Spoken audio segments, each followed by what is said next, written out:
సౌందర్య Lahari ladies corner part 2 అన్నమాట ఇది.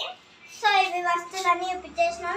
So machine కూడా తెచ్చేసుకున్నాం ఈరోజు ఆటోలో పెట్టుకొని మిషన్ అయితే పెట్టుకున్నాం. మీకైతే ఇద్దరి పరిచయం అయితే బాగా చేయాలన్నమాట. ఎవరో కాదు చూపిస్తాం. ఇగో స్టిక్కర్స్ ఉన్నాయి, బాగున్నాయి. సో ఇద్దరిని అయితే మేమైతే పరిచయం చేయబోతున్నాం. ఇగో వీడు నా తమ్ముడు. ఎవరైతే మాట్లాడుతున్నారో ఇప్పుడు వాళ్ళ తమ్ముడు. ఇంకో అమ్మా చెప్పాను డోన్ అయితే వేసాం.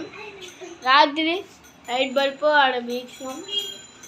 నెక్స్ట్ బాగా వెదర్ చాలా కూల్గా, క్లైమేట్ చాలా కూల్గా వేడిగా ఉంది. నెక్స్ట్ ఇవి మొత్తం ఈరోజు స్విచ్ అన్నీ ఉన్నాయి. సో మన నెంబర్ వచ్చేసి 9030268851 అన్నమాట. దీనికి ఫోన్ చేయగానే మేమైతే మీ ఇల్లు ఎక్కడ ఉందో అడ్రస్ చెప్తాము. So bye.